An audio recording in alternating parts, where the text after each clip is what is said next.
The Kuril Islands, a chain of 56 islands stretching for 1,200 kilometers between the vastness of Japan and the untamed Kamchatka Peninsula, hold an enduring mystique. Ancient Japanese fishermen, awestruck by their rugged beauty and volatile nature, whispered tales of them being the land where the gods descend to earth. And some were so revered, or perhaps feared, that they remained untouched by human hands. It was here, amidst this dramatic archipelago, that a Soviet expedition stumbled upon a discovery that defied all logic. A perfectly preserved, entirely abandoned Japanese city. Imagine the scene. Dining tables set with silverware, cups still holding traces of warm tea, yet not a single soul in sight. The evidence pointed not to a hasty evacuation, but to an inexplicable vanishing. Further compounding the enigma, one island harbors a volcanic anomaly. Mount Vulcan, a towering peak, inexplicably produces perfectly spherical stones, a phenomenon that continues to baffle the scientific community. Today, we embark on a journey to unravel 11 incredible mysteries of the Kuril Islands. We will tread through perilous landscapes, explore the remnants of forgotten settlements, and seek to understand the enduring allure that draws people to these remote outposts, despite the inherent dangers. Our exploration begins on Shumshu, the northernmost of the Kuril Islands. Once a thriving hub of Japanese infrastructure in the early 20th century, complete with roads, barracks, warehouses, and an extensive network of underground tunnels, it now stands uninhabited. In the late 1940s, as Soviet researchers began their systematic study of the island, they unearthed a scene that defied any rational explanation of an organized evacuation. Within numerous structures, personal belongings, documents, and everyday items remained precisely where they were left, as if their owners had merely stepped out for a few moments, expecting to return. There were no signs of panic, no chaotic scattering of possessions. Everything was meticulously in place. And the people were gone. The subterranean tunnel system beneath Shumshu proved to be far more extensive than initially apparent. Soviet military engineers mapping these depths in the 1950s documented a sprawling network of passages descending dozens of meters below the surface. Some tunnels led to the coastline, presumably to points where small vessels could dock. Others terminated abruptly, their purpose a complete mystery. The full map of this underground labyrinth remains classified to this day. During the Soviet era, local fishermen working the waters around Shumshu reported hearing strange, rhythmic, low-frequency hums emanating from beneath the earth during the night. On Matua Island, Mount Sarachev, one of the most active volcanoes in the Kuril chain, erupted in 2009 with such colossal force that its plume of ash, piercing the troposphere, was captured by the International Space Station. The resulting image became one of the most iconic volcanic photographs of recent decades. Yet, it is not just the dramatic power of Sarachev that draws intrepid tourists and geologists to Matua. They consistently encounter a phenomenon that eludes conventional geological explanations. In a specific zone at the volcano's base, amidst fields of lava rock, perfectly spherical stones are regularly discovered. Their formation, their unnerving uniformity, remains an unsolved riddle. They are not merely round, but perfectly spherical, their deviation from true form measured in fractions of a millimeter. Their diameters range from a few centimeters to half a meter. The mechanism by which these ideal spheres form in the unique environment of the Kuril Islands remains without a universally accepted explanation. The closest geological hypothesis suggests a special cooling regime for lava bombs, influenced by a precise combination of temperature, wind, and humidity. Yet, mathematical modeling of this process has thus far failed to replicate the results with such astonishing accuracy. The indigenous Ainu people, the original inhabitants of the Kuril Islands, long before the arrival of both Russian and Japanese settlers, called these stones eggs of the mountain spirit, and left them undisturbed. Their presence across the archipelago is marked by enigmatic traces that researchers still struggle to interpret definitively. On several islands, stone alignments have been recorded. Low walls of unworked stone, forming intricate labyrinthine structures. They were not dwellings. They are too low and exposed. Nor were they enclosures for animals. Their configuration is not functionally suited for such a purpose. Japanese ethnographers working with the Ainu in the 19th century documented that these labyrinths were used in rituals associated with fishing. They were seen as symbolic traps, designed to lure the spirit of the fish before its departure to the sea. But a curious detail disrupts this interpretation. When mapped, a series of these stone alignments on the Kuril Islands forms a geometric pattern. Points of alignment on different islands are connected by straight lines that converge at locations in the open ocean. Kenji Maguchi, a Japanese researcher who mapped Ainu sites in the 1970s, proposed that these labyrinths were elements of a navigational system, acting as markers for determining position at sea through the relative alignment of lights or smoke signals. This hypothesis remains neither confirmed nor refuted. One of the central islands of the archipelago, Onekotan, is home to one of the most geologically unique features on the planet. The island contains the caldera lake Nemo. At the heart of this lake stands the volcano Tatarsky, and within the crater of Tatarsky lies another lake. 3 concentric rings of water and volcanic structure. A lake within a volcano, within a lake, within an island. A formation of such complexity possesses no precise parallel anywhere in the world. Geologically, it represents the culmination of several successive volcanic events, each stage building a new layer of topography. The outer lake, Nemo, is virtually inaccessible, its shores defined by sheer, precipitous cliffs. The volcano Tatarsky last showed activity in 1952. The inner lake, nestled within its crater, has never been explored. No expedition has ever reached it. Its depth, temperature, and chemical composition remain unknown. In the face of such profound geological artistry and the enduring mysteries of ancient human ingenuity, one is compelled to consider the delicate balance between the forces that shape our planet and the enduring quest for meaning within the landscapes they create. The satellite imagery reveals a surface of aneroles, however, remains elusive. Japanese fishermen, for generations, gave the island of Iturup a wide berth. Their navigational charts from the 19th century mark this landmass with a symbol that, in Japanese tradition, signified a place where human passage was forbidden. Early Russian expeditions to the Kuril Islands, commencing in the late 17th and early 18th centuries, returned with maps that were fundamentally at odds. Different expeditions recorded disparate numbers of islands in precisely the same grid regions. Islands meticulously charted by one group of navigators were entirely absent from the maps of others. For a considerable time, these discrepancies were attributed to navigational errors, the pervasive fogs of the region, and the inherent difficulties of plotting a course through these volatile waters. Yet, a more recent analysis of historical charts has unveiled a fascinating revelation. A number of these disappearing islands correspond to actual underwater elevations. Under specific sea levels and during certain periods of geological activity, these submerged landforms could have momentarily breached the surface, only to recede once more. The Kuril Ridge is a zone of intense verticals of several islands shift by meters. In 1994, after a seismic event measuring 8.3 on the Richter scale, portions of the coastal terrain and vegetation were so dramatically altered that navigational charts required complete redrawing.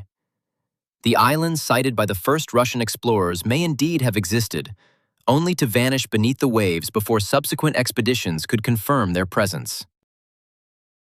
Iturup, the largest of the Kuril Islands, is known among the few tourists who venture here for its abundant hot springs. But these springs possess a peculiar characteristic, observed by local inhabitants for generations and confirmed by hydrologists, though its cause remains unexplained. The temperature and chemical composition of the water in a number of these springs fluctuates cyclically.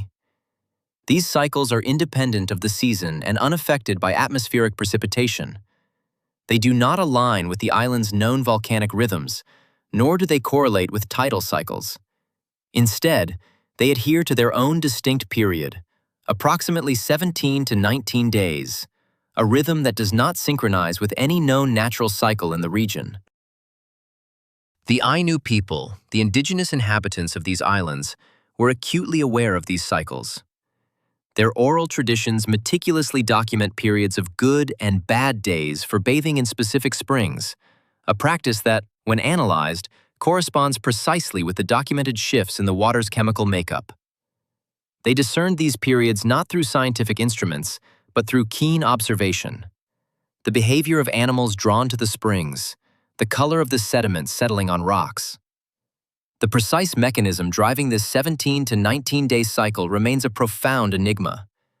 Hypotheses range from resonant oscillations within subterranean magma chambers, but a coherent mathematical model of this phenomenon, specifically applied to Iturup, has yet to be constructed. It suggests that beneath the visible world, unseen forces orchestrate a rhythm all their own, a silent pulse that connects the island's geology, its waters, and the ancient wisdom of its first peoples, a rhythm we are only beginning to perceive. On the Namuro Peninsula, the easternmost edge of Hokkaido, Japan, a centuries-old fishing tradition whispers of a sacred site nestled on one of the southern Kuril Islands. This is a tale passed down through generations, a legend of a temple built a Japanese settlement of these islands by a significant margin.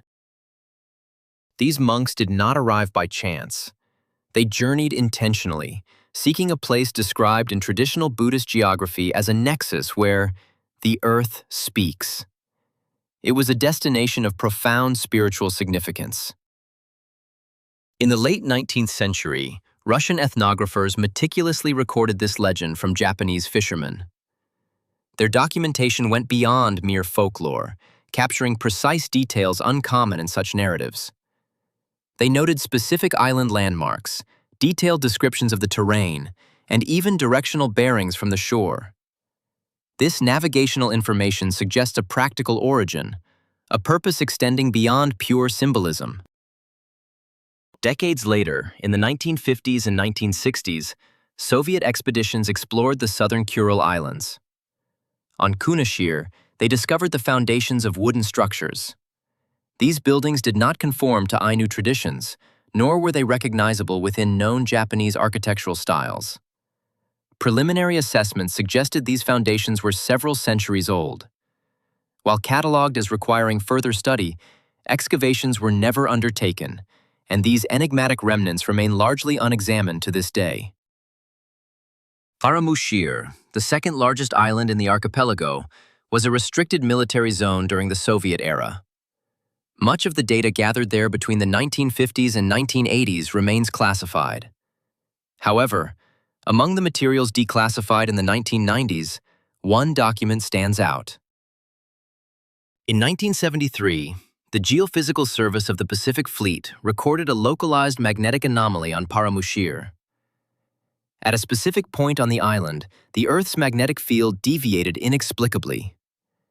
This anomaly could not be attributed to the local topography or any known geological formations.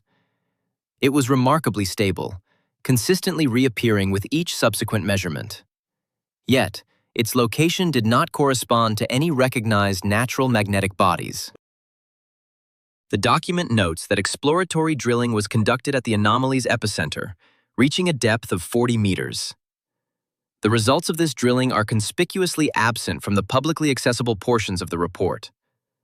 The corresponding pages bear a classification stamp that was not removed during the partial declassification. What was discovered 40 meters beneath the magnetic anomaly on Paramushir remains unknown. Then, in November of 1952, a devastating tsunami struck the northern Kuril Islands. A wave exceeding 10 meters in height surged across Paramushir and Shumshu. This is a well-documented historical event. However, within this seismic catastrophe lies a detail that defies conventional geophysical explanation. The earthquake responsible for such a colossal wave, estimated to be of magnitude 9, was indeed recorded by seismographs. But several Soviet maritime observation posts on the northern islands registered something far stranger. They detected an anomaly, a peculiar disturbance that diverts from the expected narrative of a purely natural disaster. The Earth's fury, it seems, may have been accompanied by something else entirely, a mystery buried beneath the waves and within the classified depths of the islands. The first wave arrived sooner than calculations predicted, based on the epicenter and the speed of tsunami propagation. The discrepancy was a matter of mere minutes, a negligible interval from a casual perspective, but profoundly significant for geophysics.